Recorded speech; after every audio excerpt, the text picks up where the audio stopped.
ओ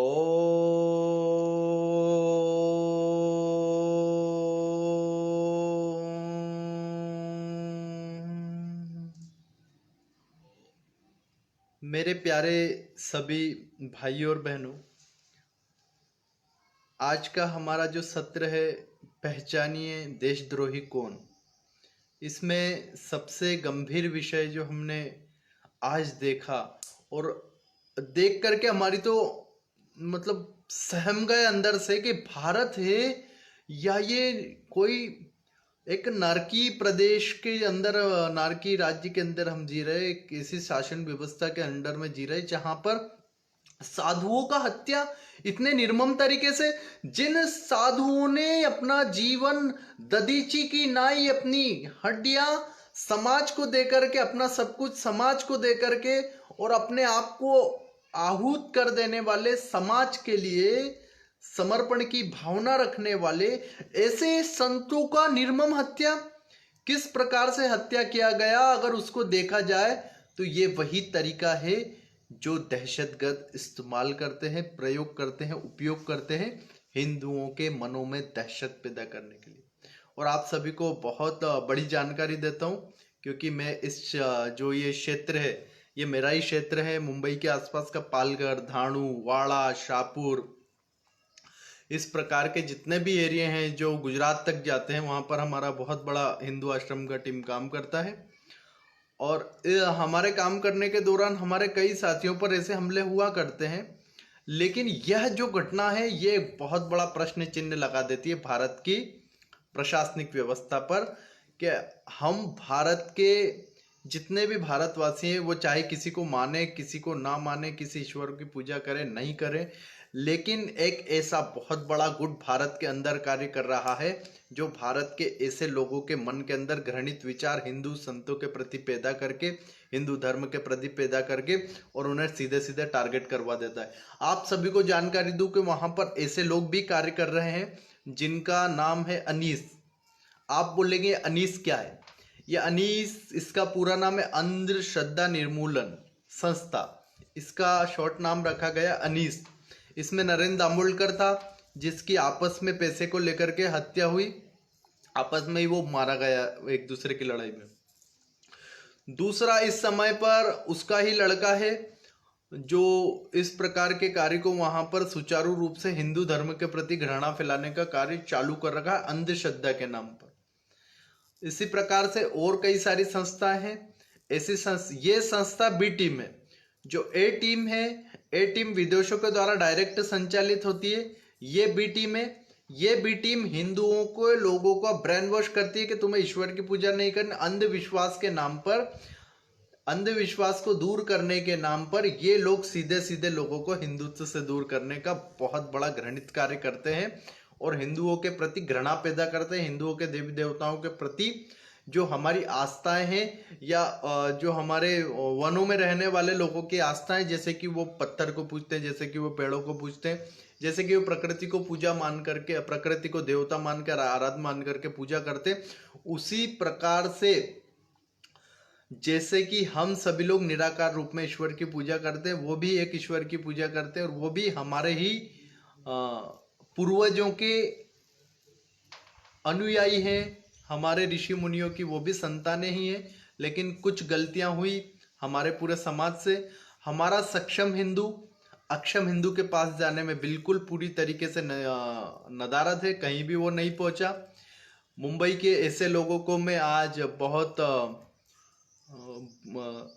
बुरी बातें कहूँगा, उनको बुरी लगनी भी चाहिए। ऐसा वर्ग जो सक्षम वर्ग है, जो संडे के दिन, सैटरडे नाइट को पबों में जा सकता है, लेकिन वह एक दिन के लिए समय निकाल करके ऐसे वनवासी क्षेत्रों में नहीं जाना चाहता।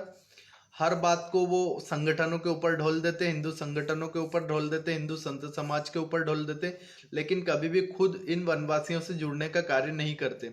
और दूसरी तरफ जो ए टीम है, बी टीम है, धर्मांतरण वाली ए टीम आपने सभी देखी होगी, हालेलुया हालेलुया हालेलुया, इस प्रकार का कार्य करके हालेलुया करवा करके आपने वीडियो देखे होंगे कि ऐसे हाथ दिखाया और कई लोग एक साथ गिर जाते हैं और हिलते हुए आते हैं और फिर उनके शरीर के अंदर कुछ आने लगता है और फिर वो हालेलुया हालेलुया हालेलुया करता है, और हालेलुया के द्वारा वो किडनी ठीक कर देता है। जो किडनी ठीक कर देता है, आंखों का चश्मा हटवा देता है, कैंसर ठीक कर देता है। ऐसे घृणित प्रचार, भ्रामक प्रचार करके वो पूरे के पूरे इस वनवासी क्षेत्रों में ए टीम लगी हुई है। बी टीम का काम है भारत के जो वनवासी लोग हैं, भारत के जो सीधे लोग हैं, भारत के जो हिंदू भोले भाले लोग हैं, उनके मन में हिंदू देवताओं के प्रति अनास्था पैदा करना, उनके प्रति उनके मन को नास्तिक बना देना, ताकि वो इनके लिए काम करे। अभी जो कुछ हुआ है, संतों का इतना निर्मम हत्या हुआ है, तो इन लोगों के मन में कितना घृणा भरा होगा हिंदू संतों के प्रति कि उन्होंने एक पल ना सोचा और दो संतों को और उनके साथ एक अन्य व्यक्ति जो उनका सारथी बताया जा रहा है उसकी निर्मम हत्या करी, पीट पीट करके। आप सभी ने देखा। अब बात आती है कि हत्या करने के पीछे षड्यंत्र क्या हो सकता है।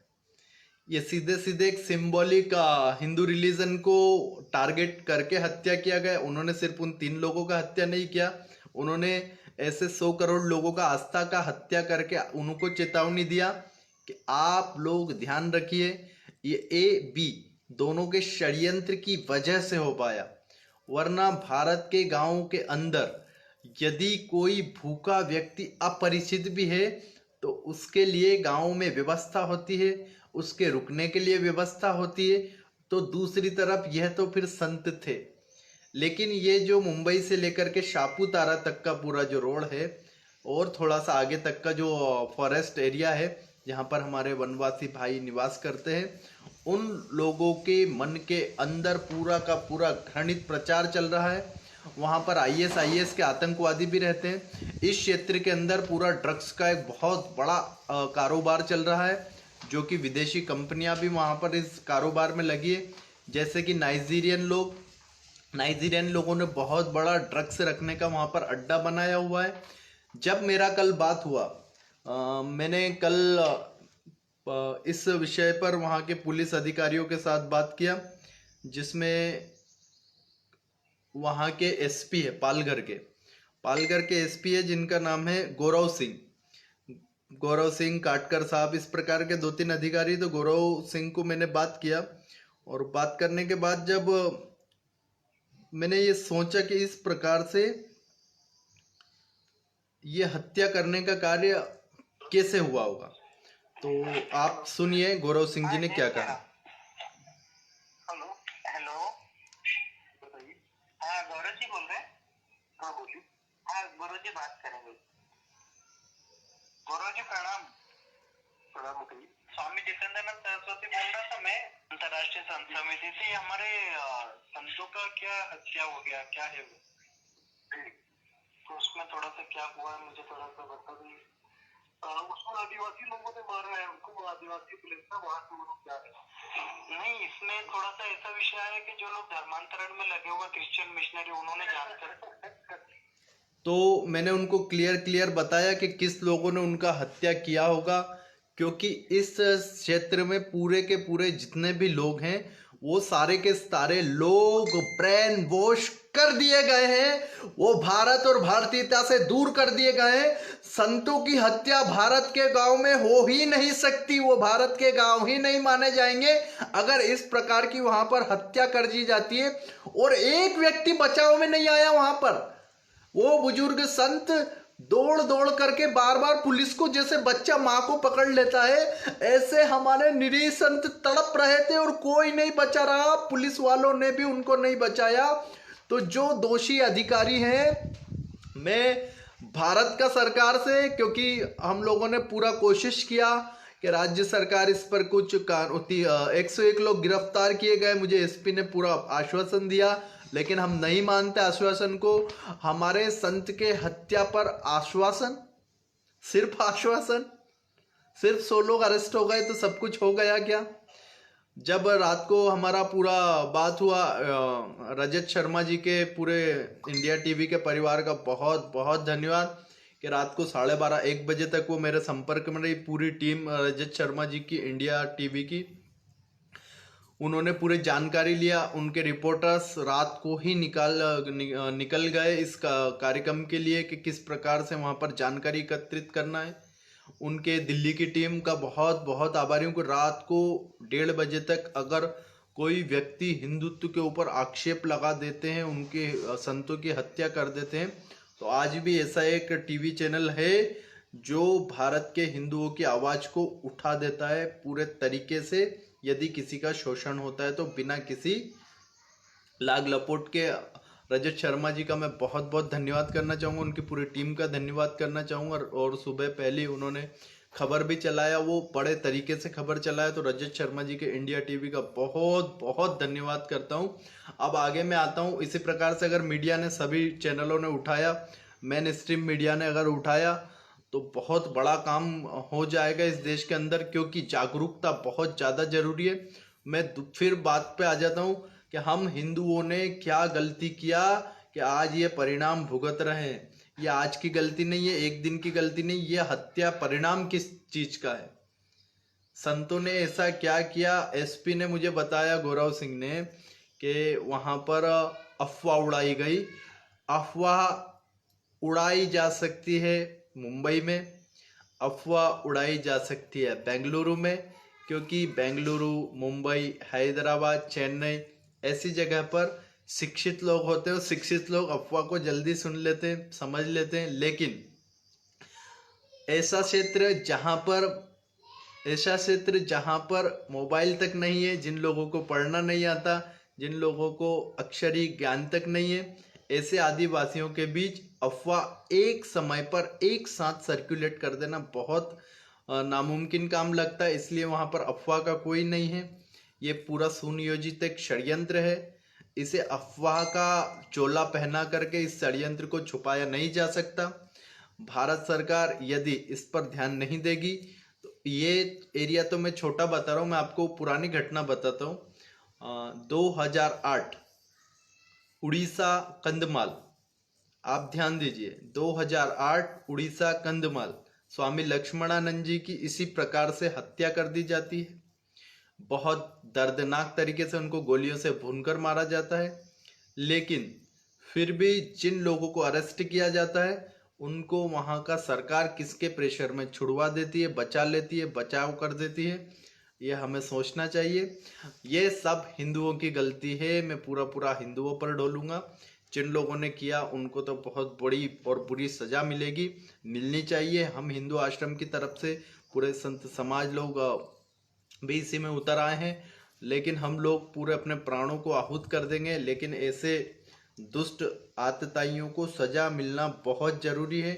लेकिन इनके पीछे का जो हाथ है, इनके पीछे जो हाथ है, बार बार बता रहा हूँ, इनके पीछे जो हाथ है, उस हाथ को हमें पकड़ना बहुत जरूरी है। उसको तोड़ देना पड़ेगा, क्योंकि ये हाथ ही सब कुछ करवा रहा है। मैं इनडायरेक्टली बार बार बोल रहा हूँ, ये हाथ को ध्यान दीजिए और इस हाथ को हमें तोड़ करके फेंक देना पड़ेगा। ये हाथ जिस भी जगह जाता है उस जगह इस प्रकार की घटनाएं होती है। और थोड़ी सी आगे की बताता हूँ। जिस प्रकार से वहाँ पर हिंदुओं के आश्रम चल रहे थे, सदानंद महाराज का आश्रम तुड़वाया गया, क्योंकि वो धर्मांतरण को रोकने के कार्य में लगे थे। और अन्य कई साधु हैं जो वाड़ा में छोटे छोटे आश्रम बना करके धर्मांतरण को रोकने के लिए घर वापसी के कार्य कर रहे थे, उनको भी मारा पीटा गया। उनके आश्रमों को, छोटी छोटी सी उनकी जो झोपड़ियां थी, साधना के क्षेत्र थे, उनको तोड़ करके बिखेर करके भगा दिया गया। ये किसके कहने पर हो रहा? ये षड्यंत्र एकदम से अचानक से नहीं, ये बहुत पुराना है। ये हत्या तो उस षड्यंत्र का एक नतीजा है। जो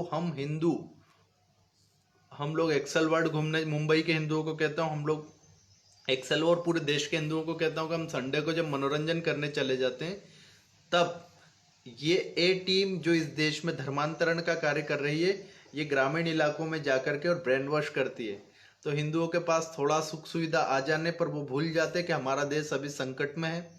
मोदी जी के आ जाने के बाद हिंदू तो बिल्कुल बेफिक्र होकर के सो गया है। हिंदू को कोई मतलब नहीं। उसने तो कह दिया मोदी जी आ गए, स्वच्छता भी हो जाएगी और सब कुछ, सारे काम हो जाएंगे, ये राष्ट्र सनातन राष्ट्र भी बन जाएगा, अब तो सब हो जाएगा, सो जाना है, अब तो मोदी जी सब कर लेंगे। अरे क्या बोलूं अब मैं, फिर मेरे मुंह से कुछ निकल जाएगा, फिर बोलोगे महाराज ऐसा ऐसा बोलते हैं। महाराज नहीं, महाराज का दिल रो रहा है इसलिए महाराज बोलते हैं। गुरुजी को कोई पड़ी नहीं है, गुरुजी बहुत अच्छे से रह सकते हैं, गुरुजी सक्षम है, लेकिन गुरुजी सक्षम होते हुए कहाँ पर है, कहाँ पर है, जंगलों में। ठीक है, ये समझा करो। बड़े बड़े सेठी हमारे आगे पीछे घूमते कि गुरुजी आ जाओ मुंबई वाले आश्रम में ही रहो, लेकिन हम नहीं जाते। क्यों? क्योंकि हमें इन आदिवासी क्षेत्रों में नजर आ गया है कि अब क्या होने वाला है। एक शहरी कीड़ा तो हमारे देश को लग गया, रहमानी कीड़ा, इधर सुलेमानी कीड़ा, अब इधर एक और कीड़ा लग गया है, हमको मालूम। इस कीड़े को उस कूड़े को दोनों को निकालना बहुत जरूरी है, वरना हम इधर इनसे लड़ने जाएंगे, इतनी देर में इधर पूरे वनवासी क्षेत्र हमारे हाथ से चले जाएंगे। हाथ से चले जाने से मतलब हमें कोई कब्जा नहीं कर लेना, लेकिन जहां से हिंदुत्व घटा वहां से भारत कटा, ये स्पष्ट है। जो लोग प्रकृति पूजक हैं वो लोग अगर हाथ में AK-47 उठा रहे हैं तो उसके पीछे कौन का षड्यंत्र है? जो लोगों को पढ़ना लिखना नहीं आता उन लोगों को एक विशेष धर्म की, अंग्रेजी की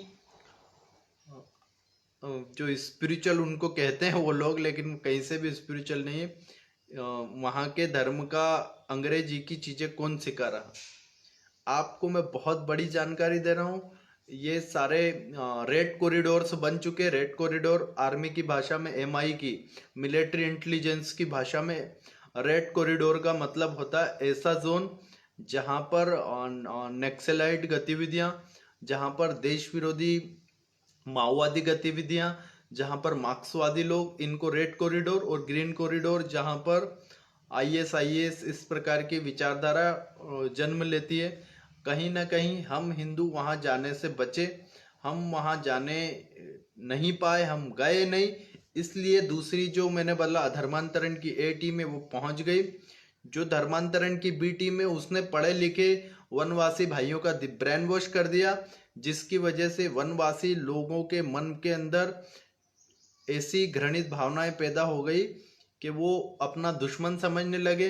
वो कहने लगते हैं कि हम मूल निवासी हैं, पूरा हिंदू समाज जो है वो तो बाहर से आया है। कहाँ से आया? तो बोले यूरेशिया से आया है।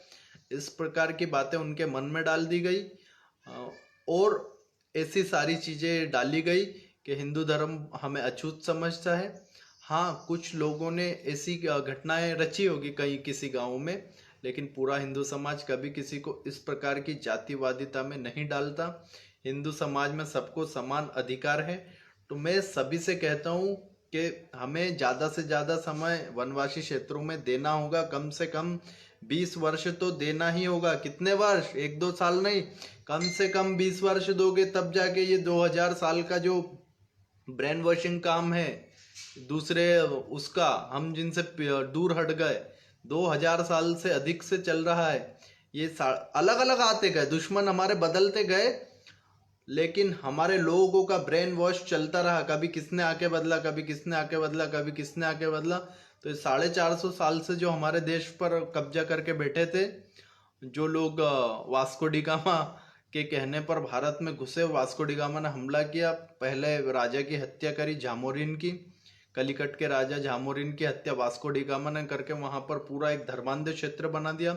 गोवा को पूरा धर्मांध बना दिया। ऐसे ही मुंबई के आसपास का पूरा जो जोन है वो रेड कॉरिडोर बन गया है। वहां पर धर्मांतरण की टीम पूरी तरीके से एक्टिव है। एक्टिव नहीं है सिर्फ, मैं आपको मुंबई के, नवी मुंबई की बताता हूँ। तो नवी मुंबई के अंदर धर्मांतरण की 700 संडे के दिन क्लासेस लगती है। कितनी लगती है? 700 संडे के दिन क्लासेस लगती हैं। वाड़ा और मुंबई के आदि आदि क्षेत्रों की जोड़ू तो 3000 से अधिक धर्मांतरण की क्लासेस लगती हैं। ये सभी आप नेट पर देख सकते हैं, और इसमें एक्टिव लोगों के नाम भी हैं, लेकिन वो हम सरकार को देंगे, खुफिया एजेंसियों को देंगे, ताकि वो इनकी जानकारी करके और इन लोगों पर नकेल कसे। अगर इन पर नकेल कसना एक दूसरा बात है, लेकिन हिंदू समाज ने जागरूक होकर के और एक होकर के वनवासी क्षेत्रों में जाना होगा। परिवार तय करें। हिंदू अपने संगठनों के ऊपर छोड़ ना दे सारी बातें। संगठन कब तक क्या क्या करे? गाय संगठन बचाए, साधु संतों की रक्षा संगठन करे, मठों की मंदिरों की रक्षा संगठन करे, कोई तुम पर हमला कर दे आक्रांता तो वहां संगठन याद आ जाता है, जहां पर सरकारें नहीं बनती वहां संगठन याद आ जाता है, लेकिन संगठन के सहयोग करने के लिए कोई नहीं आता। स्वामी जी इस पर नहीं बोलते, स्वामी जी उस पर नहीं बोलते, गुरु जी आपने इस पे नहीं बोला, गुरु जी आपको ऐसा, गुरु जी आपको ऐसा। गुरु जी क्या क्या कर लेंगे अकेले? नरेंद्र मोदी जी ने ये नहीं किया, वो नहीं किया। भैया जो काम, मैं कह रहा हूं कृष्ण भगवान के बाद अगर कोई अच्छा हमें नेतृत्व प्रदान करने वाला कोई मिला है, अगर चाणक्य के बाद कोई राष्ट्र को एक करने वाला मिला है, तो वो श्री नरेंद्र मोदी जी हैं। उनको कब तक कोसोगे? वो क्या जाए क्या वाड़ा के जंगलों में, वो क्या पालघर धाणु के इन जंगलों में जाए, वो सापुतारा रोड पे जाए, क्या करे प्रधानमंत्री जी? बता दो आप बता दो। फिर हिंदू समाज अपने घर में टीवी पर बैठा है, हाथ में लैपटॉप ले लिए, मोबाइल ले लिए, व्हाट्सएप पर टिकट कर दी, थोड़ी देर टिकटॉक पर कर लिया। क्या क्या बताऊं मैं आपको? ये संतों की हत्या कोई उनने ऐसे नहीं कर दी, उनको मालूम था कि यहाँ पर कोई नहीं आएगा, कोई किसी के लिए नहीं बोलेगा। हिंदू थोड़ी देर चला देगा हैशटैग, एक दिन चला लेगा, 2 दिन चला लेगा, 3 दिन चला लेगा, फिर भूल जाएगा। यहां थोड़ी आएगा। बी टीम और ए टीम धर्मांतरण की जो उनको पता है हिंदू नहीं आने वाला। हम हिंदू की सरस्वती माँ का नंगा फोटो बना दे, कि हम हिंदू की भारत माता को सेक्स करते हुए फोटो बना करके डाल दें, यहाँ पर कोई नहीं आने वाला, इस प्रकार का उनको पक्का है। इसीलिए तो वो हरकतें कर रहा है। ये चेतावनी है आप लोगों को, ये उनका एक प्रकार से एक पासा है आपके लिए। भैया देश आपका, पैसा आपका, लोग आपके, और वो लोग यूज कर रहे हैं। संपत्ति आपकी, स्मृति आपकी, बुद्धि आपकी, सब कुछ आपका, और यूज कौन कर रहा है उसको? कौन कर रहा है? वो वहां बैठे हुए 7 समंदर पार बैठे हुए लोग, वो इनको यूज कर रहे हैं। एक गांव अगर पूरा मिलके हत्या कर रहा, मतलब उस गांव की फिलोसॉफी, उनका दिमाग कैसा कर दिया होगा, उसमें क्या फिलोसॉफी डाल दी होगी हिंदुओं के प्रति। के संत, वो बुजुर्ग संत दौड़ रहे, चित्कार लगा रहे कि मुझे बचाओ, मुझे बचाओ। वो रो रहा है, गिड़गिड़ा रहा है, लेकिन उनके सिर पर बार बार लठ मारा गया, और नवयुवकों ने मारा, वहां पर बुजुर्गों ने मारा, वहां पर जितने भी लोग थे जवान, सब ने उनको मारा मारा, और बार बार मार करके उनकी लाश गिरा दिया, उनके शरीर से प्राण निकाल दिए, इतना उनको मारा। वो नवयुवक संत जो थे मेरे अच्छे परिचित भी थे, काफी समय हमारे यहाँ पर आते भी थे, रुकते भी थे। लेकिन फिर भी मैं ये कहना चाहता हूँ, हिंदुओं तुम्हारी वजह से हुआ है, तुम्हारी अकर्मण्यता की वजह से हुआ है। तुमने जिस प्रकार से वनवासी समाज को आदिवासी कह करके दूर कर दिया है, उसकी वजह से ये परिणाम आज हमें भुगतना पड़ रहा है।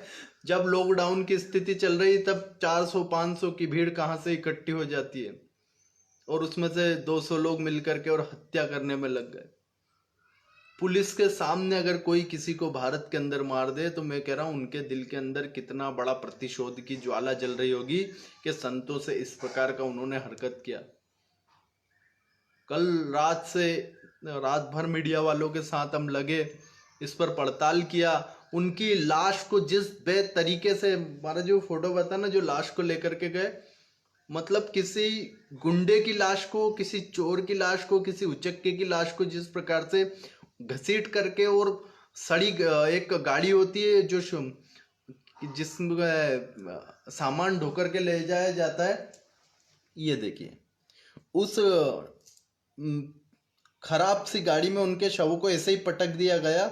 ये देखिए, दिख गया आप सभी को।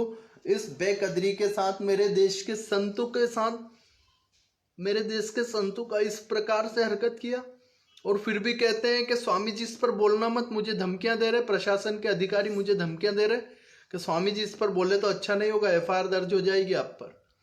अरे मुझ पर एफआईआर, मेरे को गोली मार दो ना डायरेक्ट सीधे, एफआईआर क्यों करते हो? एफआईआर मत करो, फांसी पे चढ़ा दो हमें। अरे हमारे संतों को मार देते हो, फिर कहते हो कि आप एक संगठन के, आप एक पार्टी के लोग हो। हम किसी पार्टी के लोग नहीं, हम धर्म के लोग हैं, हम धर्म की वजह से बोलते हैं। और जिन लोगों को अगर दुखता हो कि ये इस पार्टी के, उस पार्टी के, हम किसी पार्टी के नहीं है, हम धर्म के, जो धर्म के साथ है हम उनके साथ हैं। इसमें कौन सा दो राय है? मतलब तुम हर कुछ करोगे और हम कुछ बोले भी ना।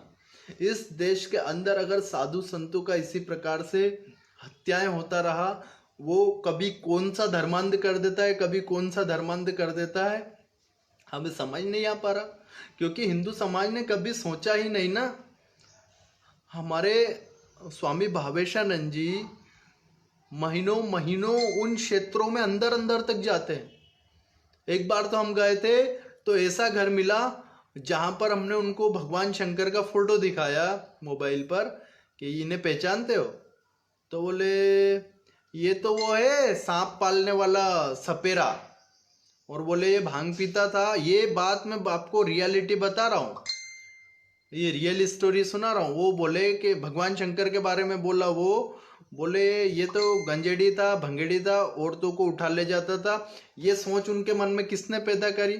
ये सोच पैदा करी धर्मांतरण की बी टीम ने, जिसका नाम है अंधश्रद्धा निर्मूलन समिति, जो नरेंद्र दामोदकर ने शुरू करी थी। उस संस्था के, और ऐसी कई संस्था, ये तो एक नाम ले रहा हूं, ऐसी सैकड़ों संस्थाएं वहां घूम रही है विदेशी पैसों पर। हजारों हजारों करोड़ उनके पास पहले से आ चुका है। मोदी जी तो अभी आए, वो लोग काम कर रहे हैं 100 साल से अधिक समय से। जैसे आप तबलीगी जमात इन लोगों में काम कर रही है ना, ऐसे एक जमात इधर भी है, एक नहीं हजारों जमातें जो काम कर रहे हैं। अभी तो ये ओपन होगा, इसका जब केस खुलेगा तब आपको समझ में आएगा। इसकी पूरा रिसर्च एंड एनालिसिस होकर के जब आपको कभी सुधीर चौधरी जी डीएनए पर दिखाएं तो दिखाएं इसके बारे में कि किस प्रकार से इस प्रकार का कार्य होता है। शायद आज की बात में रजत शर्मा जी भी इसको उठाने वाले हैं। रिपब्लिक भारत वालों ने भी इसको बहुत बेहतरीन तरीके से उठाया। अर्नब गोस्वामी जी भी अपनी जान पर खेल करके पत्रकारिता कर रहे हैं, क्योंकि भारत देश एक ऐसा देश हो चुका है जहां पर सब तो भांग मिल गई हर जगह, तो क्योंकि हिंदू सो गया। हिंदू भगवान भी जब सो जाते हैं ना, तो उनके कान में से कौन सा राक्षस बन के आ गया था? मधुकेटा। भगवान भी जब निद्रा ले लेते तो उनके कान में से राक्षस बन के निकल जाता है। तो फिर तो ये हिंदू समाज है पूरा, अगर समाज ही सो गया तो सोचो कितने राक्षस खड़े हो गए। तो आप ये ध्यान दो ना। अरे हमें थोड़े दिन भोग विलासिता नहीं करेंगे, 1-2 पीढ़ी भोग विलासिता नहीं कर लेगी तो क्या मर जाओगे क्या? ये लोग नहीं तो तुम्हें ऐसा हालत कर देंगे कि फिर तुम सड़कों पर निकलने लायक नहीं रहोगे। आपको अगर भारत के अंदर से ऐसे गांवों में विचारधारा को बदलने में लगना है तो आपको काम करना पड़ेगा। मैं संतों की हत्या का ऐसा दंडनीय, उन लोगों को अपराध का जो उनके ऊपर दंड मिलना चाहिए, वो ऐसी मांग करता हूं जो पूरी दुनिया देखे। 100 लोग इकट्ठे होकर अगर किसी की हत्या कर देंगे तो वो जायज है क्या?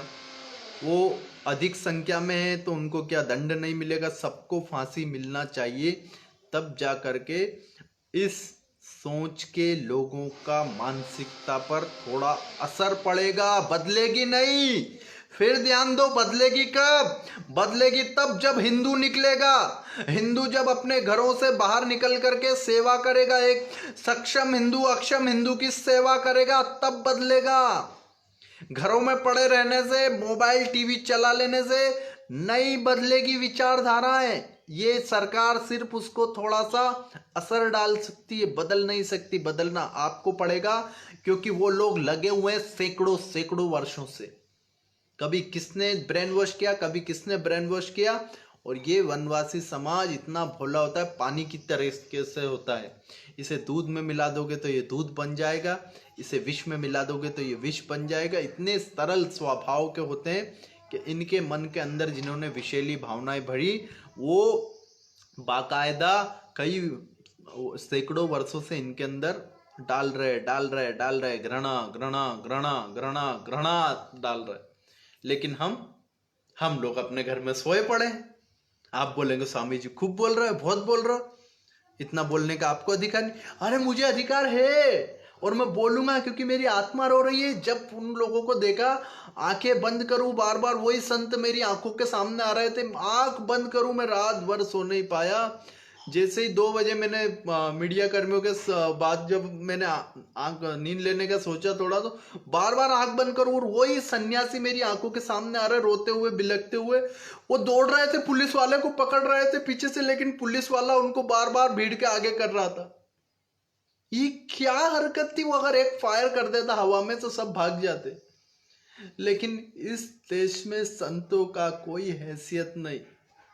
इस देश में धर्म के लिए काम करने वाले का कोई वजूद नहीं। इस देश में अगर आपने हिंदुत्व के विरोध में काम किया तो आप मर्सिडीज में घूमेंगे, आपको मेन स्ट्रीम मीडिया के कई चैनल उठा करके लेके जाएंगे, आपको टीवी का हीरो बना देंगे, स्टार बना देंगे, मीडिया स्टार बना देंगे।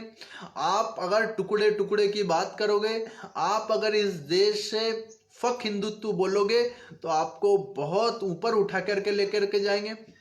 आप अगर इस देश के संतों को मार देंगे तो आपको बहुत बड़ा हीरो बना करके टीवी पर पेश किया जाएगा। उल्टा अगर आपने हिंदू धर्म को बचाने का बात किया तो आप भगवा आतंकवादी कहलाएंगे, आप अतिवादी कहलाएंगे, आप लोग घृणित मानसिकता के रूढ़िवादी कहलाएंगे, आप लोग पितृसत्तात्मकता लोग कहलाएंगे, आप लोग हर वो कहलाएंगे जो गंदा वर्ड होता है वो सब संतों के ऊपर डाल देंगे। इस क्षेत्रों में काम करने वाले 1200 कार्यकर्ता जो मेरी जानकारी में है, उनके ऊपर झूठे रेप के आरोप लगाए गए। किनके द्वारा? ए और बी टीम के द्वारा मिलकर के 1200 कार्यकर्ता है, ध्यान दीजिए। हमारे कई कार्यकर्ता इन लोगों के द्वारा ऐसे झूठे, वो बी टीम और ए टीम इतनी शातिर है कि उनको पता है भारत के कानून को किस प्रकार से इस्तेमाल करना है, जो भारत के संविधान में अनुच्छेद है उनके छेदों में से कैसे निकल जाना है वो उनको पूरा पता है। क्योंकि यहाँ जो काम कर रहा है वही सरकारी तरीके से लड़ना भी सीखे। जो लोग धर्मांतरण का विरोध करने गांव गांव जाते हैं वो लोग पहले तो इनके हमलों से बचे, इनके हमलों से बच जाए तो फिर इनकी कानूनी कार्रवाई से बचे, इनकी कानूनी कार्रवाई से भी ना बचे तो फिर इनके जो घृणित आरोप होते हैं, जैसे रेप का आरोप लगा दिया, चोरी का आरोप लगा दिया, लूट मारी का आरोप लगा दिया। उड़ीसा के कंधमाल में लक्ष्मणानंद जी की हत्या के बाद जो पूरी ऐसी टीम थी जिस कार्य करती थी उन सबको अंदर डाल दिया गया। लक्ष्मणानंद जी के लोगों को अंदर डाल दिया गया। क्यों?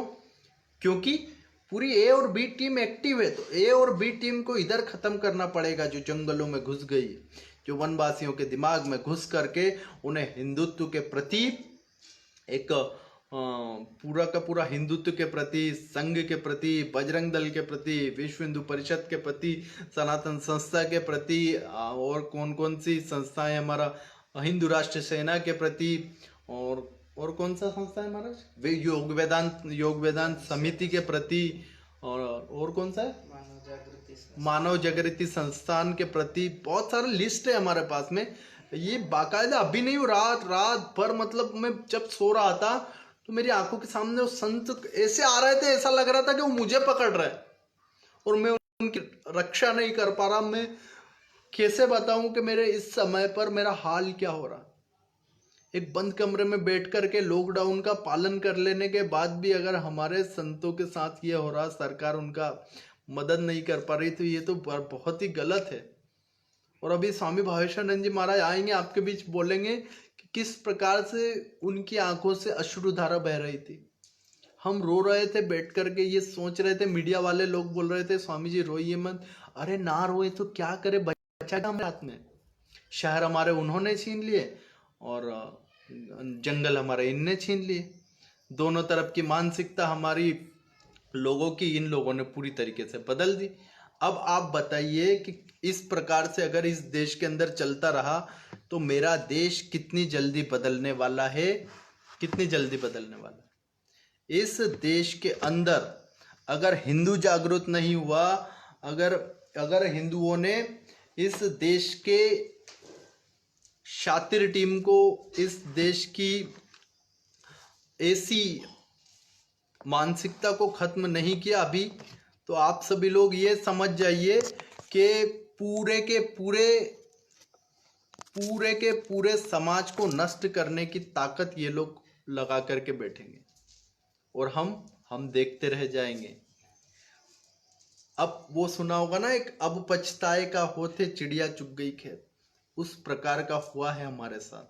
हम पछता रहे, माथा हटे, उनको सजा मिले, उनको सजा मिले, इनको सजा मिले, लेकिन इनके पीछे षड्यंत्र जिन्होंने किया है उन्हें तो मैं कह रहा हूँ 10-10 बार फांसी पे लटकाओ उनके शरीरों को गोलियों से छेद दो, और गोली का पैसा अगर सरकार के पास नहीं है तो हमसे ले, हम देते हैं गोली का पैसा। इनके शरीरों को भेद दो और तुरंत सजा हो, फास्ट ट्रैक कोर्ट बने, तुरंत महीने भर के अंदर सजा मिले इन लोगों के, जिन लोगों ने ऐसा अत्याचार फैलाया है हमारे देश के अंदर। तो परम पूज्य स्वामी भावेशानंद जी महाराज आएंगे, फिर मैं उसके बाद आपसे चर्चा करूंगा। आइए महाराज जी।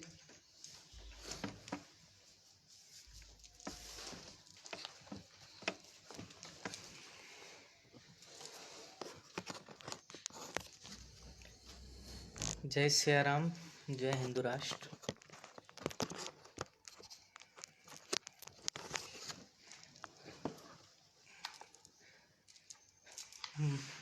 महाराज जी ने बहुत कुछ तो आपको बता ही दिया है और बहुत अच्छे तरीके से आपको बताया है। एक बात से कुछ पंक्तियाँ कहकर मैं आज का वक्तव्य शुरू करता हूँ, ध्यान से सुनना। ये जो पंक्तियाँ है ये कहीं ना कहीं वो दो संतों की जो हत्या हुई, जो सनातन धर्म के ही एक वृक्ष थे, ये मानो उन संतों की ही पंक्तियाँ हैं कि जलते घर को देखने वालों, फूस का छप्पर आपका भी है। जलते घर को देखने वालों, ये घास का छप्पर आपका भी है। आग के पीछे तेज हवा है, आगे मुकद्दर आपका ही है। उसके कत्ल पर मैं भी चुप था, अब मेरा नंबर आया है। उसके कत्ल पर माने किसी और, हाँ बैटरी लो हो रही है। हाँ, उसके कत्ल पर मैं भी चुप था, अब मेरा नंबर आया है। मेरे कत्ल पर आप भी चुप है, तो अब अगला नंबर आपका है। तो अगला नंबर आपका है। अब हमें चुप नहीं रहना है। और कईयों के मन में ये सवाल था, मुझे भी कई रात को भी फ़ोन आए, अभी सुबह भी फ़ोन आए और मेरे से पूछा कि स्वामी जी ये घटना किन लोगों के द्वारा अंजाम दिया गया, ये लोग कौन थे और इन संतों को क्यों मारा। तो शायद ही ये बात अभी तक किसी ने आपको बताई होगी और उन लोगों के नाम शायद ही आपको किसी ने बताए होंगे। लेकिन आज जो मैं आपको बताने जा रहा हूँ वो बहुत ही समझने योग्य, ध्यान देने योग्य बात है और उस पर हम सब सनातनियों का आक्रोश बिल्कुल जायज़ है। पुलिस और मीडिया भले दिखा रही हो कि नाबालिग लोगों ने उनको मारा, 110 लोगों को अरेस्ट कर लिया, उसमें से 9 मुख्य आरोपी बनाए गए और सारे के सारे नाबालिग। इसका अर्थ ये हुआ कि दोषी सब के सब छूटने वाले हैं। और ये जैसे महाराज जी ने बताया, ए टीम बी टीम ये दोनों अपने कार्य में सफल होने वाली लगती है। लेकिन अब हमें इस पर आवाज़ उठाना है। ये ज़रा वीडियो आप सुन लीजिए और इसमें शब्द सुनिए, बहुत आपको पता चलेगा कि ये किया किसने।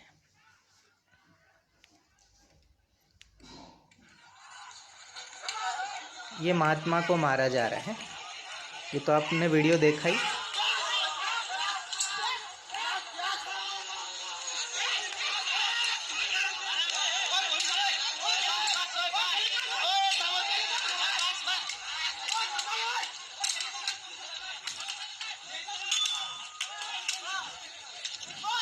कितनी बर्बरता से मार रहा है, सुना? फिर से आप एक बार सुनिए। आखिरी में इस धर्मांध ने एक व्यक्ति का नाम लिया।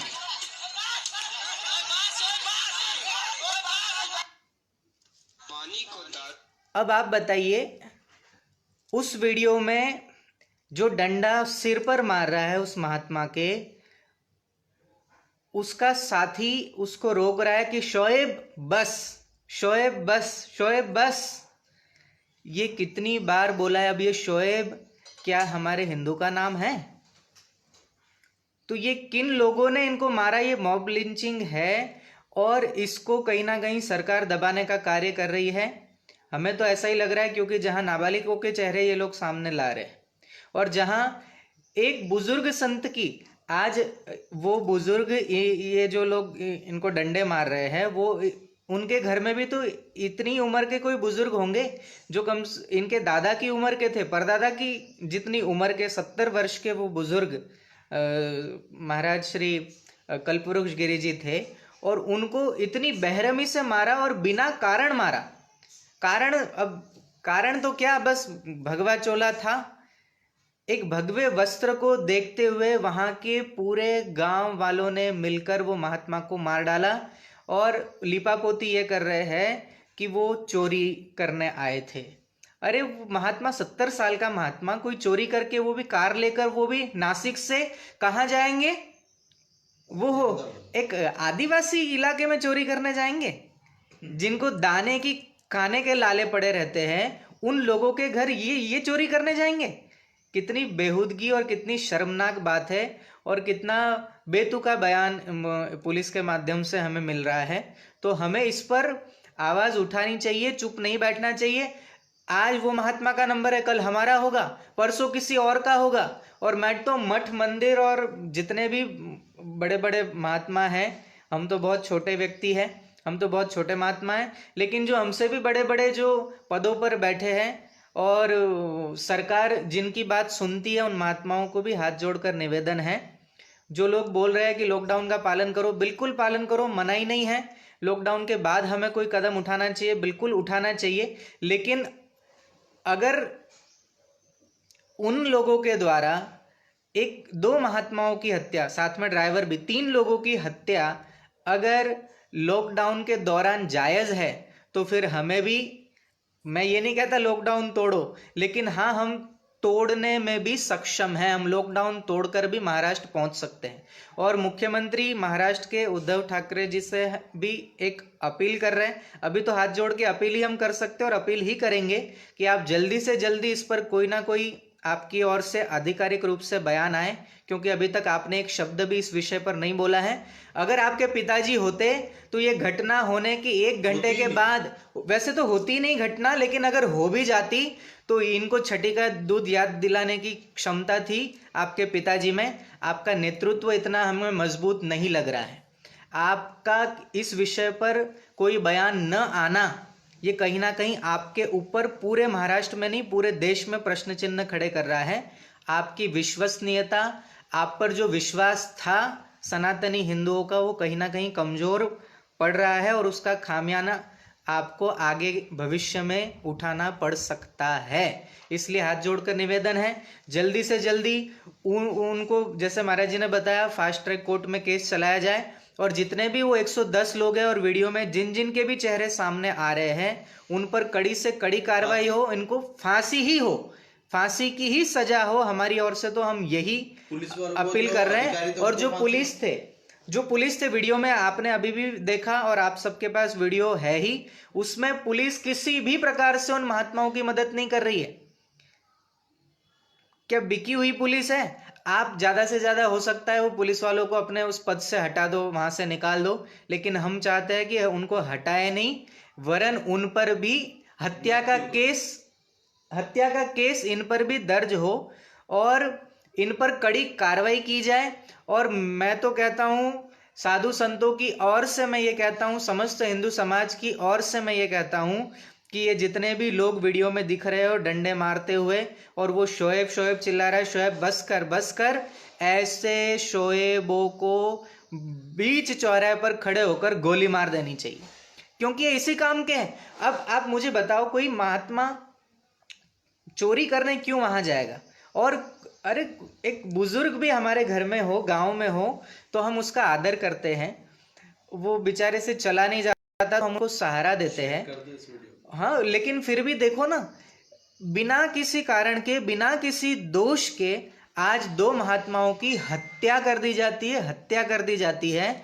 और हमारे देश में वो मीडिया भी खबर चलाने में हिचकिचाती है या खबर दिखाती भी है, तो उसका दृष्टिकोण ही बदल देती है कि वो गांव के लोग चोरी के बहाने से, उनके अफवाहें थी और फिर उन्होंने ये कुकृत्य कर दिया।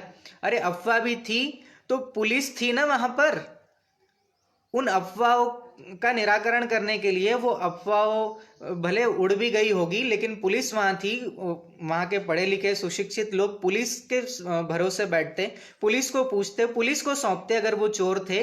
लेकिन यहाँ तो देखने को मिल रहा है कि पुलिस ने स्वयं ही गांव वालों के भरोसे छोड़ दिया महात्मा को, और गांव वालों ने पीट पीट कर निरीहता से, बर्बरता से उनकी हत्या कर दी। तो ये मॉब लिंचिंग के श्रेणी में नहीं आता क्या? और अगर आता है तो मीडिया फिर खुलकर इसकी सच्चाई का बयान करे। और देखो, अभी तक वो चिल्ला चोट में कभी किसी ने पता नहीं ध्यान दिया न दिया हो, लेकिन मैंने ये सुबह में ही पूर्ण रूप से ये चिल्ला चोट मैंने सुनी कि वो, मैं तो चाह रहा था कि वो महात्मा क्या बोल रहे हैं, मैं वो महात्मा के वचन सुनना चाह रहा था कि डंडे पड़ने पर भी वो महात्मा किसको पुकार रहे हैं, किससे अर्जी लगा रहे हैं, क्या कर रहे हैं। लेकिन उस बीच में मुझे ये आवाज़ सुनने को मिल गई कि शोएब बस कर, शोएब बस कर, शोएब बस कर। तो अब इसको, अब ये शोएब नाम का ये जो है वीडियो, ये शोएब नाम इसमें आया है, तो क्या मीडिया इसको निष्पक्षता से बताएगी?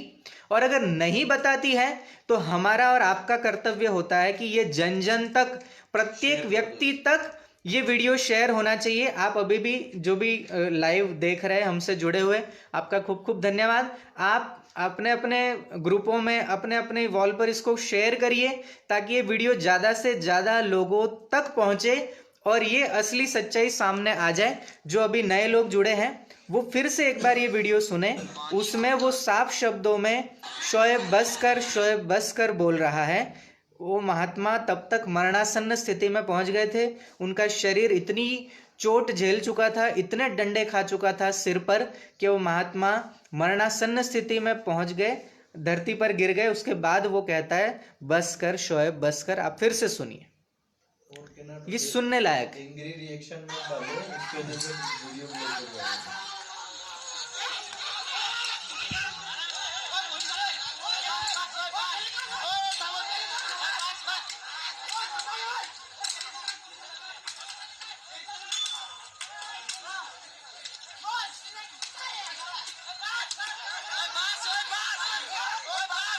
ये शोएब बस, शोएब बस।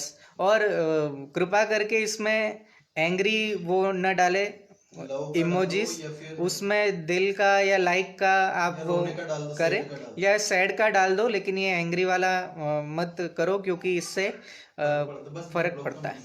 तो खैर, मैं आपको ये कहना चाह रहा हूँ कि आप ये देखिए कितनी निर्दयता से मारा गया, और शब्द शोएब बस कर, शोएब बस कर। और वो महात्मा बेचारे तड़प रहे, चिल्ला रहे कि अरे बस करो, मत मारो, मत मारो। पुलिस का सहारा लेने के लिए पुलिस के पीछे जाते हैं, पुलिस हाथ झटक देता है, और महात्मा, हाँ वो अधिकारी जो भी थे उस समय वहाँ पर, और वो महात्मा बेचारे डंडों के उसमें आ गए और हत्या हो गई उनकी, बहुत बुरी तरीके से हत्या हो गई। हमारा तो हृदय जल रहा है, कांप रहा है, और हम ये सोच रहे हैं कि क्या करे कि जिससे वो महात्मा को न्याय मिले। तो हमें न्याय भी अगर चाहिए है तो हम कानूनी लड़ाई लड़कर न्याय लेंगे, हमें इनलीगल तरीका नहीं अपनाना है। हम कोई कानून के विरोध जाकर कोई कदम नहीं उठाना चाहते, लेकिन प्रशासन से हाथ जोड़कर यही विनती करते हैं कि जितना हो सके उतना अधिक जल्दी से जल्दी इन दोषियों को सजा हो और वो महात्माओं को न्याय मिले। और सरकार से भी, वहाँ की सरकार से भी हाथ जोड़कर विनती है कि तुरंत इस पर कार्रवाई कठोर से कठोर हो, सख्त से सख्त हो। और केंद्र में बैठी हुई सरकार से भी हाथ जोड़कर विनती है, इसको हल्के में न ले, क्योंकि ये कहीं ना कहीं हमारे हिंदुत्व पर, हमारे धर्म पर आघात है। और अगर हमारी वर्तमान सरकार अगर इस समय भी अगर नहीं जागी, और हमारे सनातनी अगर इस समय नहीं जागे, तो अगला नंबर फिर आपका है, अगला नंबर हमारा है। और बस अब क्या मैं कहूँ, बस ये एक शब्द याद रखना आज, शोएब बस कर, शोएब बस कर। और मैं आगे एक बात और कहना चाहता हूँ, जोड़ना चाहता हूँ, जो हम पिछले 4-5 दिनों से यही बात कर रहे हैं, be Hindu buy from Hindu. अब केवल हिंदुत्व ही आधार और हिंदुओं से ही व्यापार, तभी इन धर्मांधों की कमर टूटेगी। और जैसे महाराज जी ने कहा, बहुत अच्छी बात कही कि हम छुट्टियों के दिनों में किसी पार्क में घूमने जाते हैं, किसी बाग में घूमने जाते हैं, कहीं चिड़ियाघर जाते हैं, कहीं मॉलों में जाते हैं छुट्टी बिताने के लिए। ये सब जगह ठीक है, आपने अभी तक घूम ली, लेकिन अब हमें छुट्टी मनाने के लिए इन आदिवासी इलाकों में भी जाना चाहिए। वहाँ पर इनको धर्म का ज्ञान भी देना चाहिए और इनसे जितने हम एक होकर, जितने हम इनके साथ घुल मिल कर रहेंगे, उतने ही हम मजबूत बनेंगे। और ये जो धर्मांतरण आदि का कार्य ए टीम बी टीम के द्वारा हो रहा है, वो सारे के सारे वहाँ पर इस पर तत्काल रोक लगेगी और इन लोगों के मन में भी साधु संतों के प्रति एक भाव जगेगा, श्रद्धा जगेगी। मैं ये नहीं कहता केवल साधु संतों के प्रति ही श्रद्धा और भाव हो, मैं तो ये कहता हूँ एक साधारण बुजुर्ग भी अगर मानकर, एक मानवतावादी विचार हो, थोड़ी सी संवेदना अगर होती उन लोगों में, तो जैसे घर के हम दादाजी पर हाथ नहीं उठाते, चरण छूते हैं, घर के किसी बुजुर्ग व्यक्ति के साथ हम अभद्र व्यवहार नहीं करते, तो ऐसे ही इन महात्मा के साथ भी अभद्र व्यवहार नहीं होना चाहिए था। ये कहीं ना कहीं धर्मांधता है, कहीं ना कहीं कट्टरवादी सोच है। और ये शोएब बसकर ये कानों में हमारे जहर की नाई वो घुल गया है, ये जल्दी निकलेगा नहीं। और हिंदू समाज जागृत हो और जल्दी से जल्दी इस पर कोई ना कोई कठोर निर्णय आए, ऐसी हम सरकार से अपील करते हैं। जय हिंदू राष्ट्र, जय श्री राम।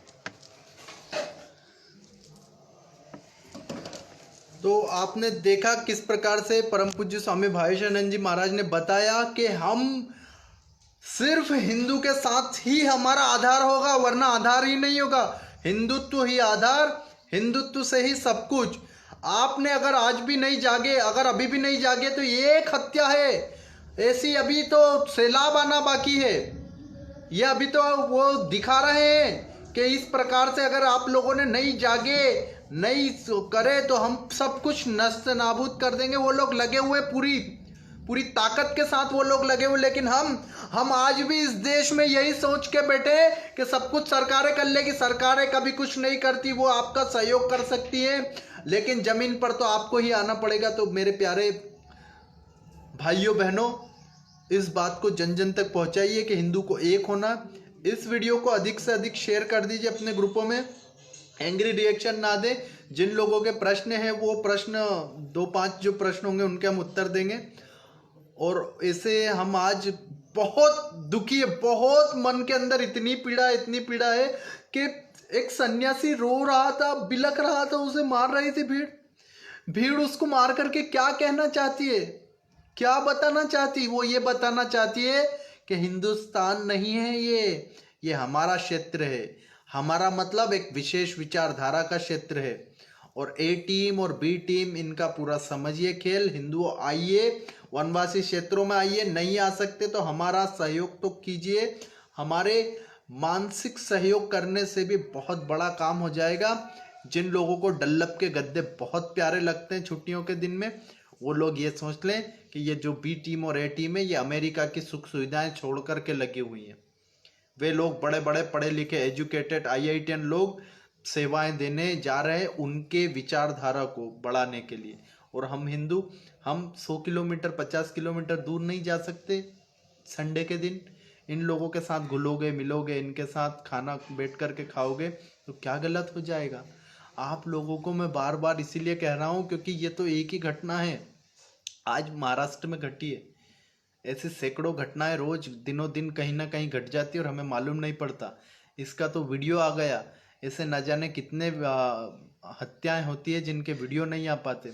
हमारे देश की जनता को जिन लोगों ने मारने का कोशिश किया, हमारे संतों का जिन लोगों ने इस प्रकार से निर्मम हत्या किया, ऐसे लोगों को सजा मिले, फांसी की सजा मिले। सरकार इस पर तुरंत कमेटी गठन करके इसके षड्यंत्र के पीछे कौन लोग थे उनको सजा दे। सरकार से अगर नहीं संभल रहा तो हम साधु संतों के हवाले करें इस केस को।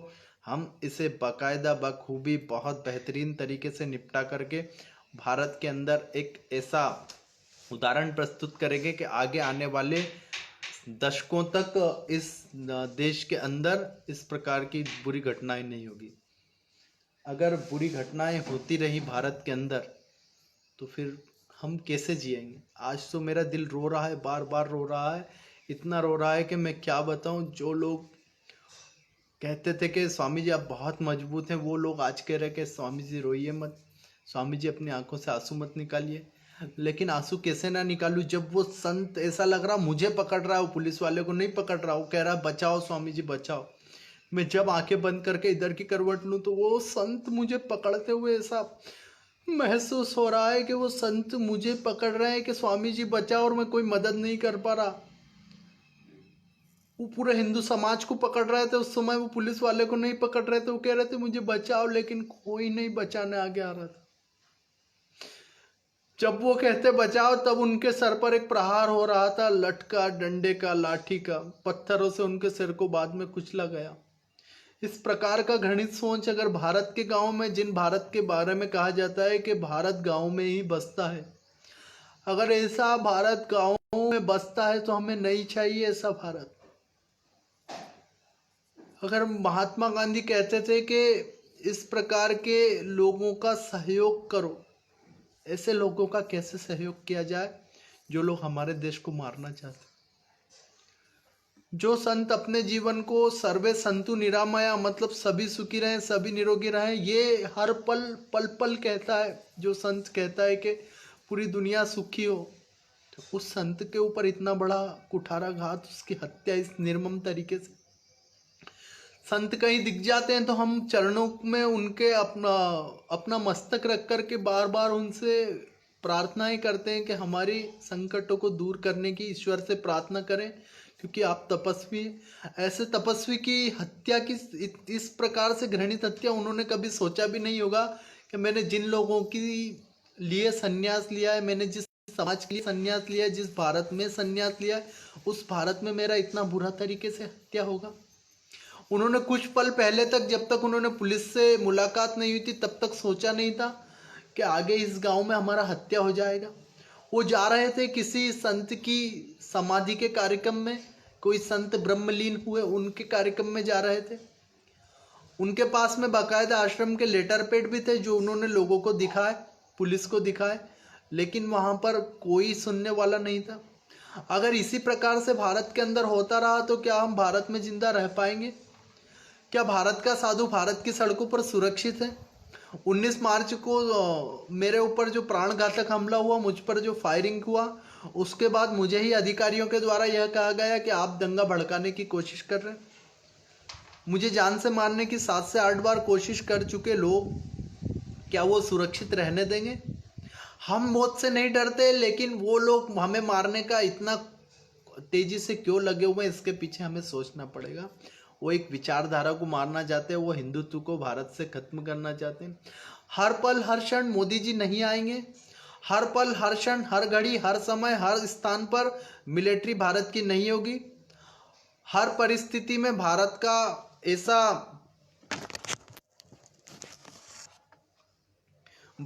ऐसा वर्ग नहीं मौजूद होगा जो रक्षा करता है। अब हम आपसे विदा लेते हैं, क्योंकि शायद यहाँ पर हमारा बैटरी इसका लो हो रहा है। इसको लगाना मैडम जी, 1 सेकंड।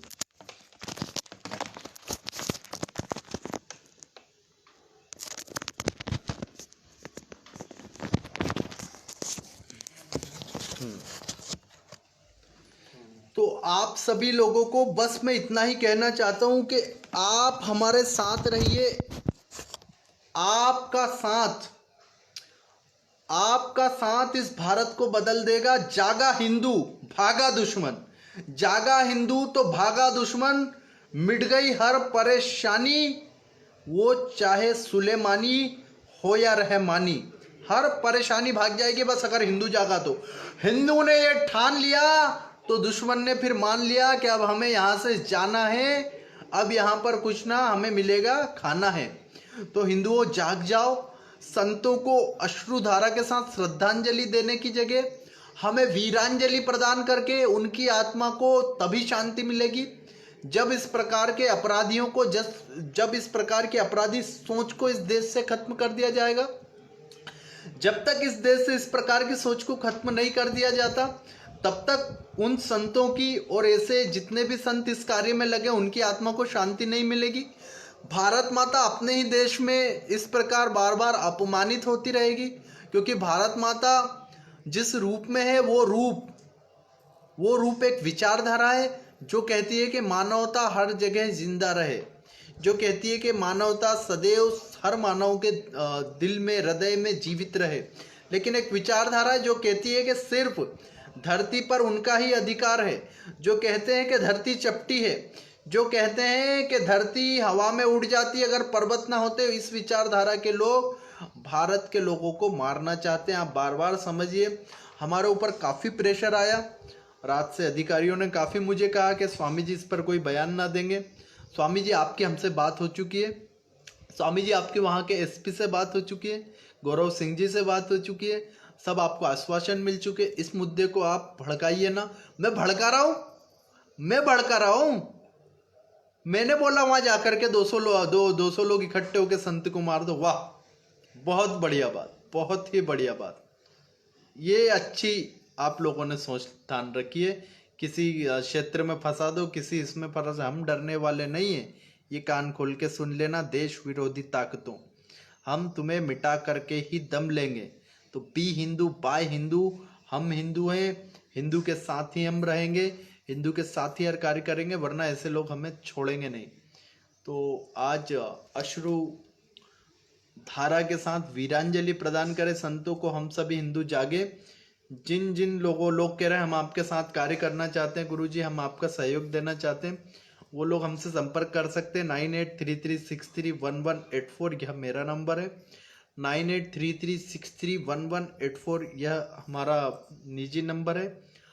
9082230730 परम पूज्य भाई शानंद जी महाराज का नंबर है।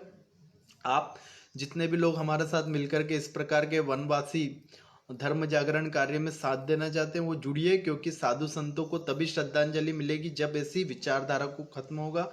इन अपराधियों को तो सजा मिल जाएगी, लेकिन ऐसी विचारधारा दूसरे और अपराधी पैदा कर रही है। उस विचारधारा को खत्म कर देना ही हमारा परम लक्ष्य होना चाहिए। और इस लक्ष्य में अगर आप सभी लोग जो साथ आना चाहते हैं वो बिल्कुल आइए। इस वीडियो को अधिक से अधिक शेयर कीजिए, इतना शेयर कीजिए कि भारत की खुफिया एजेंसी ऐसे षड्यंत्रकारियों को पकड़कर जेल की सलाखों के पीछे पहुंचा दे। मोदी जी तक यह वीडियो जाए। और वो मोदी जी को मत परेशान करो, बेचारे हमारे देश के प्रधानमंत्री घंटों काम कर रहे हैं, 20 घंटे, कई दिनों तो वो सोए नहीं, ऐसा हमें खबर लगा। जो उनके नज़दीकी अधिकारी लोग हैं उनसे जब हमारा बात होता है तो कहते हैं मोदी जी जैसा देव इस देश को कभी नहीं मिलेगा। मोदी जी जैसा देवता पुरुष प्रधानमंत्री के रूप में ना भूतो ना भविष्य नहीं मिलेगा। उन पर हम प्रेशर ना डालें, प्रेशर हम अपने ऊपर डालें कि हम क्या कर सकते समाज के लिए। एक सक्षम हिंदू अक्षम हिंदू का कैसे सहायता कर सकता है, हम हर उस कार्य से कैसे जुड़ सकते हैं जो हमारे देश के वनवासियों को, जो हमारे देश के जिन्हें आदिवासी कहा जाता है, जो मानते हैं कि हम एक कटा हुआ हिस्सा है, हम उन्हें जोड़ें, अपने से जोड़ें, हम उनको समाज के साथ जोड़ करके खड़ा करें। ऐसी सोच हमें देनी होगी। और जो आपने सुना, जो आपने अच्छा लगा, कई बहनों के सुबह मुझे फ़ोन आए थे, कई बहनों के मैसेज आए फेसबुक मैसेंजर पर भी, कई माताओं के भी आए कि स्वामी जी आप तो अभी बहुत नवयुवक है, आप तो मेरे बेटे जैसे, अपना ध्यान रखना। माता जी, मेरी प्यारी बहनों, आपका बहुत आभार। कई भाइयों के भी फ़ोन आए कि स्वामी जी अपना ध्यान रखना, अपनी सेहत का ध्यान रखना, आप किसी विपत्ति में मत फंस जाना। ऐसे सभी मेरे शुभ चिंतक, मेरे मानने वाले, मुझे गुरुजी कहने वाले सभी लोगों का बहुत बहुत धन्यवाद। सभी साधु संतों की रक्षा के लिए हम सभी लोग इस प्रकार का कार्य करें, हिंदू समाज को आगे बढ़ाने के लिए कार्य करें, वनवासी क्षेत्रों में आगे जाना चाहिए। हमारी टीम जाती है, अगर आप उससे जुड़ना चाहते हैं तो 9833631184 इस नंबर पर आप हमसे जुड़ सकते हैं। हिंदू आश्रम मुंबई सदैव भारत की जनता के साथ, भारत के लोगों के साथ, भारत के अक्षम हिंदू के साथ खड़ा है। साधु संतों की इस प्रकार की हत्या का हम घोर निषेध करते हैं। अपराधियों को फांसी मिले ऐसी हम भारत सरकार से, महाराष्ट्र सरकार से और वहाँ की जो जिला पुलिस की टीम है उससे गुजारिश करते हैं कि केस स्ट्रॉन्ग बनाए, धारा स्ट्रॉन्ग लगाए, वरना कोर्ट में तो हम लोगों को लगना ही पड़ेगा। तो आप सभी लोगों का बहुत सहयोग मिला। ऐसे ही आप सभी लोग जुड़ते रहिए, इस पेज को फॉलो कीजिए और हमारा यूट्यूब पर भी अकाउंट है, उसको भी सब्सक्राइब कीजिए। आप लोग हमसे, हमारा एक और पेज है, वहाँ पर भी मिल सकते हैं, महंत ऋषिक भावेशानंद जी महाराज। वहाँ पर भी लाइक का बटन आप दबाएं, फॉलो कीजिए उस पेज को भी। और भारत के लिए हमारे प्राण भी लगेंगे, तो हम तो लगा के बैठे हैं कि कब हमारा प्राणों का उपयोग हो। इस शरीर को भारत माता ने बड़ा किया है, पाला है, पोसा है। भारत माता की अन्न खा के, भारत माता की मिट्टी से उपजे अनाज को खाकर ये शरीर बड़ा हुआ है, तो ये भारत माता में ही मिल जाने वाला है, तो भारत माता के ही काम आ जाए, बस इसी मनोकामना के साथ हम लगे हुए। संतों को जिस प्रकार से मारा गया बड़ा बड़ा घृणित कार्य है। मीडिया ने आवाज़ उठाया, इंडिया टीवी रजत शर्मा जी की ने, रिपब्लिक भारत ने आवाज़ उठाया, बहुत बहुत आभारी उनका। उन्होंने हमें, हमारी बात को माना। रात रात भर उनके चैनलों के रिपोर्टर लगे रहे इस कार्य में, बहुत बड़ा प्रशंसनीय कार्य है। वरना इस प्रकार की घटना को सांप्रदायिक घटना कह करके छोड़ देते हैं लोग। हिंदू की हत्या होती है तो कोई ध्यान नहीं देता, लेकिन इस बार रजत शर्मा जी का बहुत बहुत आभारी रहूंगा कि तुरंत उन्होंने एक्शन लिया और इस पर न्यूज़ बना करके टीवी पर दर्शकों को दिखाया और प्रशासनिक अमले में हलचल पैदा करा। उद्धव ठाकरे जी से कहता हूँ, ठाकरे जी, ठाकरे साहब, उद्धव साहब, आप तो हमारे घर के ही हैं। हिंदुत्व को चाहने वाले बाला साहब ठाकरे के बिना अपने आप को अधूरा मानते हैं हिंदुत्व को। ऐसे बाला साहब ठाकरे साहब की आप संतान हैं, तो थोड़ा सा ध्यान रखिए और हमारे संतों का जो हत्या हुआ है उसमें कठोर कार्रवाई तुरंत करवाई, फास्ट ट्रैक कोर्ट बनाइए, तुरंत सजा दिलवाई, फांसी की सजा दिलवाई। 200 लोग हैं, 250 लोग हैं, 300 लोग हैं, सबको फांसी हो, ऐसा मेरा आपसे विनम्र निवेदन है। सभी हम लोग 2 मिनट का ओम का उच्चारण करके और संतों को, महाराज जी आप भी आ जाइए, श्रद्धांजलि अर्पित करते हैं। सभी लोग अपने जहाँ जहाँ बैठे वहीं वहीं से आंखें बंद करके और ओम का और गायत्री मंत्र का हम जाप करेंगे। हम दोनों महात्मा कल्पवृक्ष गिरि जी महाराज और सुशील गिरि जी महाराज और उनके ड्राइवर, ये तीनों को ओमकार के गुंजन के साथ श्रद्धांजलि अर्पित करते हैं।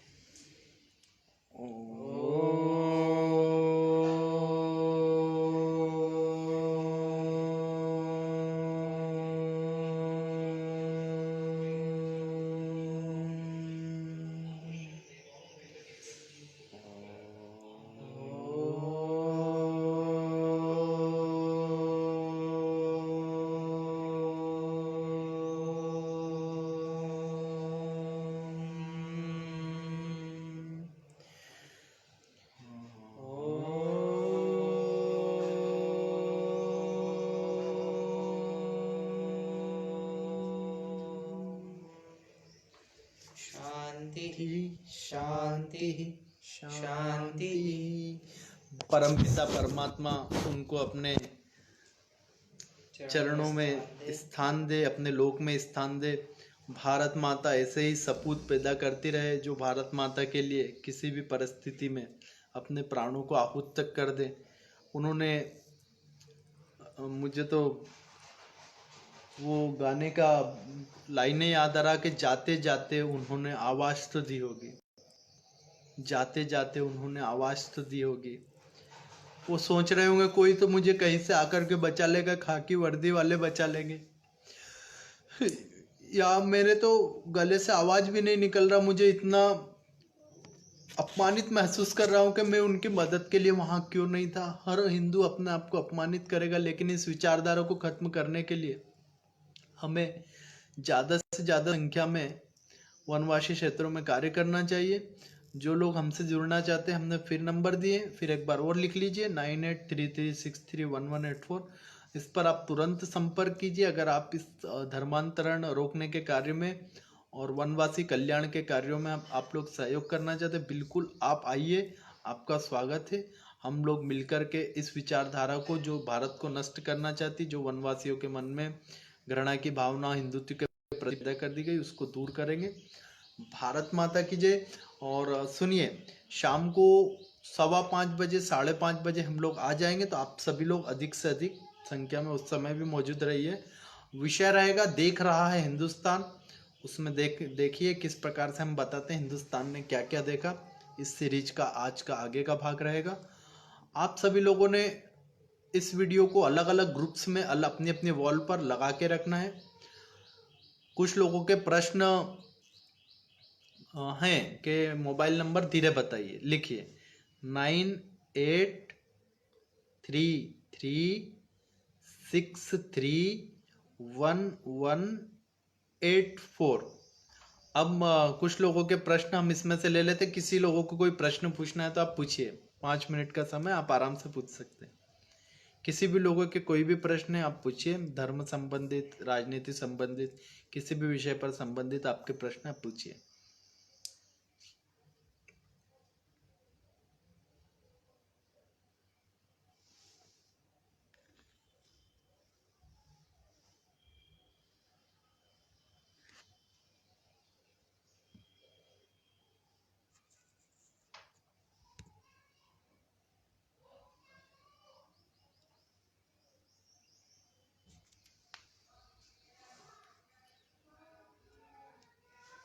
कोई का प्रश्न हो तो आप पूछ सकते हैं। इसमें एक प्रश्न पूछा है महाराज जी। वो एक अरबी भेड़ है, उसने पूछा है कि अखलाक की और वो दूसरे लोगों का जो लोगों ने मार दिया, और उस घटना को ये महात्माओं की घटनाओं से जोड़ के देख रहे हैं, तो ये क्या सही है? वो भी मॉब लिंचिंग थी, ये भी मॉब लिंचिंग। वो एक आक्रोश था, एक गौ हत्या। अगर कोई गाय का मांस लेकर के जाता है तो वो आक्रोश कह सकते हैं कि लोगों में कोई गौ हत्या लेके ना जाए, गाय का मांस ना लेके जाए, कोई गौ हत्या ना करे। क्योंकि ये विचारधारा, अगर गाय को मां मानने वाले और गाय को काटने वाले अगर लोग रहेंगे समाज में तो द्वेष पैदा होगा।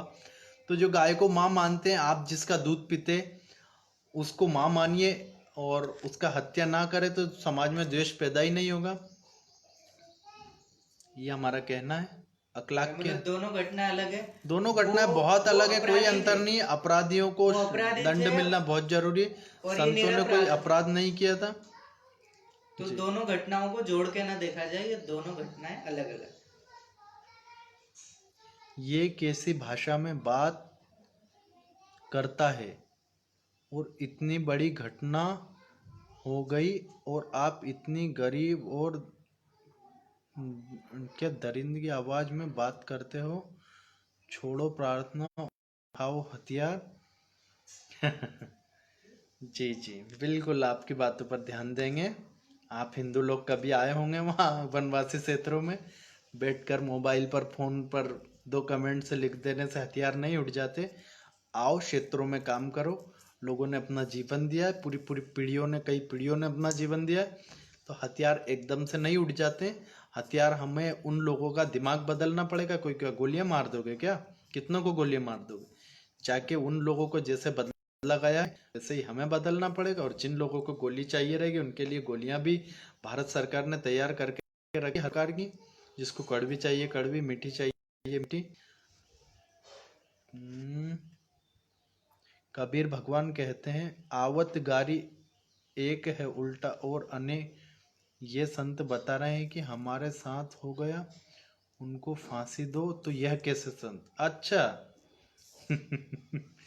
सिर्फ 2-4 किसी की पंक्तियां पढ़ लेने से किसी को, उस विचारधारा को पूरे राष्ट्र पर नहीं थोपा जा सकता। कबीर बहुत महान थे, हम कबीर का बहुत सम्मान करते हैं, लेकिन आप अगर उनकी एक लाइन को पढ़ करके और उनके पूरे इतिहास में जो जो हुआ वो भूल जाएंगे।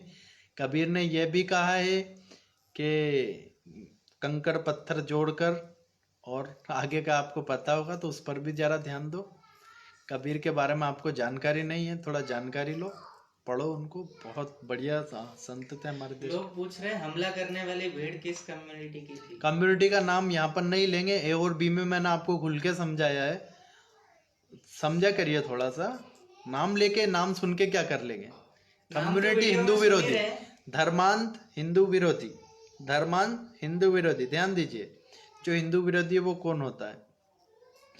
जिन्होंने उन संतों को मारा, फांसी देना चाहिए। बहुत बढ़िया। गुरफान मलिक, गुफरान, क्या प्यारे प्यारे नाम रखते हैं, गुफरान जी मलिक बोले हैं, बहुत अच्छा। जावेद अंसारी जी बोल रहे ये साले ढोंगी है। हमारी बहन से आपका कब शादी हुआ जावेद जी? क्या चक्कर है? ढोंगी है? कौन सा ढोंग किया बताओ?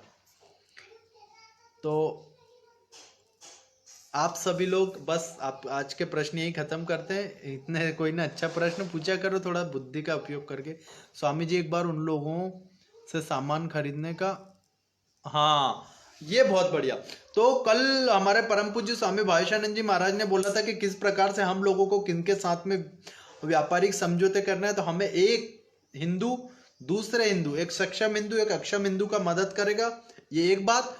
दूसरा, हिंदू जो भी खरीदेगा वो अपने भाई से खरीदेगा, यानी तिलक वाले से, ओम वाले से ही खरीदेगा। हिंदू ने जो भी खरीदना है, सुई खरीदना है या उसे कार खरीदना है, शोरूम भी देखे किसका है, हमें हर प्रकार से मदद करनी है। हमें ओम का साथ देना है, हमें हिंदुत्व का साथ देना है। तो आप सभी लोग अधिक से अधिक संख्या में be Hindu buy from Hindu, इस प्रकार का हर चीज, सब्जी नहीं, कपड़े, जूते, एजुकेशन, स्कूल में भी डालना है तो वहां पर डालिए। आपका बच्चा क्या पढ़ लिख के कितने कलेक्टर बन गया, मेरे को ये बताओ है? कॉन्वेंट में डाल देंगे, कॉन्वेंट में डाल देंगे, वहां पर डाल देंगे, कितने के बच्चे का वो बन गए? ठीक है, कितनों के बच्चे कलेक्टर बनवा लोगे?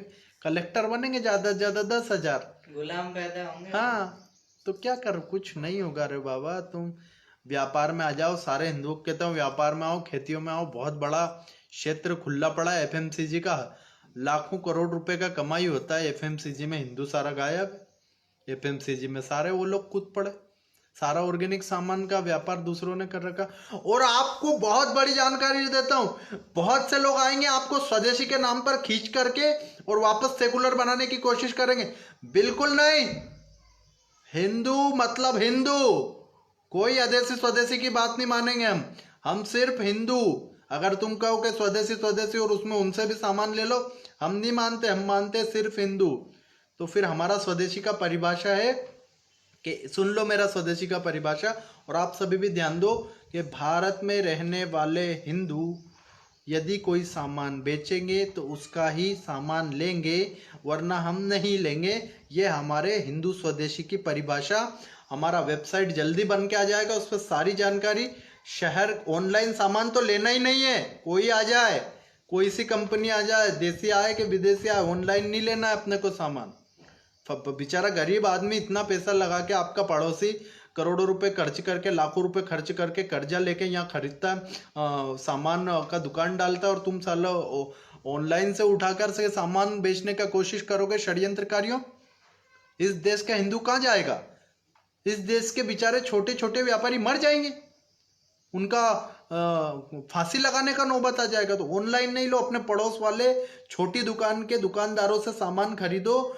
स्मॉल दुकानदार, छोटे व्यापारी आपको बचाएंगे, पड़ोस वाले आपके वही मदद करने आएंगे। तो हाथ जोड़ के निवेदन है, ऑनलाइन का विरोध करो। चाहे कोई सी कंपनी आके के ऑनलाइन खरीद लो, मत खरीदो। आपके गली गली चौबारे चौबारे पर तो पतंजलि की दुकानें डली गई हैं, वहां से लो सारा घर का। कई लोग कह रहे हैं कि पतंजलि का प्रोडक्ट बेकार है। कैसे बेकार? तुमने यूज करा? यूज करो, हम यूज कर रहे हैं, सब यूज कर रहे हैं। दंत कांति एक बार कर लोगे तो कोई सा कांति दूसरा नहीं यूज करोगे, इतना बेस्ट उनका है।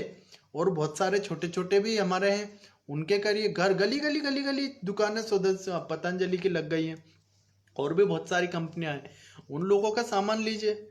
अच्छा, मैं बाबा रामदेव का एजेंट? अरे रे रे, मैं बाबा रामदेव जी का एक आध बार ही मिले होंगे कभी हम तो, और वो भी पर्सनली मुझे नहीं जानते, मैं उनको नहीं जानता, लेकिन वो देश के लिए कार्य कर रहे हैं। उनका सदैव विरोध किया हिंदू विरोधी धर्मांधों ने कि इनके चीज में गौमूत्र है और गोबर डालते हैं। उनका बार बार उनको टारगेट पर लिया, और उन्होंने तो नासिक कुंभ में खुल के कह दिया था, तब से हम तो उनके जबरे फैन हो गए। उन्होंने कह दिया था कि हमारा बस नहीं चलता, हम कानून में बंधे हैं, वरना देश विरोधियों के तो सर धड़ से उड़ा दें। ऐसा कहने की हिम्मत रखने वाले स्वामी रामदेव जी महाराज, तो उनके साथ हम नहीं रहेंगे तो कौन ओसामा बिन लादेन रहेगा? सब हिंदू ने उनका सहयोग करना और हिंदू ने हिंदू के साथ ही व्यापार करना, हिंदू ने हिंदू की जितनी भी वस्तु हैं वो खरीदना और हिंदुओं से ही खरीदिए। onlyhindu.com वेबसाइट जल्दी शुरू हो जाएगी। लोग आपको फिर घेरने आएंगे कि आप स्वदेशी के नाम पर इन लोगों का भी सामान खरीदो। नहीं, स्वदेशी की परिभाषा बदल गई है। स्वदेशी की परिभाषा होती होगी कभी देशवासियों के नाम पर, लेकिन अभी सिर्फ हिंदुत्व के नाम पर स्वदेशी की परिभाषा बदल गई है। सुनिए, भारत में रहने वाला हिंदू अपने पड़ोस में रहने वाले हिंदू से, अपने सबसे नज़दीक रहने वाले हिंदू से सामान खरीदेगा। भारत का हिंदू ऑनलाइन व्यापार में कोई भी चीज़ नहीं खरीदेगा, कोई भी ऑनलाइन वेबसाइट पर सामान नहीं खरीदेगा। इतना ही कह कर के मैं अब जाना चाहते हैं, थोड़ा हमारा संध्या का समय होने वाला है, पूजा पाठ करने वाले हैं, आप लोगों के सामने आए। अच्छा, हम शाम को भी आएंगे, 5:30 बजे आएंगे। मोबाइल नंबर दोबारा बताएं, आप पीछे जाके सुन लेना ना बार बार, और मेरा पेज पे भी है। इस पेज को ज़्यादा से ज़्यादा फॉलो कीजिए, शेयर कीजिए इस वीडियो को, और ये वीडियो देश भर में हर जगह जाना चाहिए। जी, पतंजलि बहुत बेहतरीन उत्पाद बनाते, बहुत सही बात है आपका। हाँ, उनका ही सामान लेना चाहिए। जी हाँ, नज़दीक में अगर कोई गौशाला है तो उसके भी उत्पाद आप लेना ही चाहिए। आप उसके उत्पाद लेंगे तो बहुत बड़ा काम खड़ा होगा। ठीक है, और प्रश्न रहेंगे आप मैसेंजर में डाल दीजिए, हमारे इस पे डायरेक्ट मैसेंजर व्हाट्सएप पे खुलता है, उस पर डालिए, हम आपसे चर्चा करेंगे। अच्छा, और प्रश्न है कि हम भाईचारा बिल्कुल भाईचारा निभाना है, हमें भाईचारा निभाना है, हिंदू के साथ भाईचारा बिल्कुल निभाना है। जी नहीं, चारा नहीं बनना है, हमें किसी और का चारा नहीं बनना, हमें सिर्फ हिंदू के साथ ही जुड़े रहना है। आप सभी लोग जुड़े, बहुत बड़ी संख्या में जुड़े आज, इसलिए आप सभी का बहुत बहुत आभार, बहुत बहुत धन्यवाद। भारत माता की जय, वंदे मातरम, जय हिंदू राष्ट्र, जय हिंदू राष्ट्र, जय हिंदू राष्ट्र।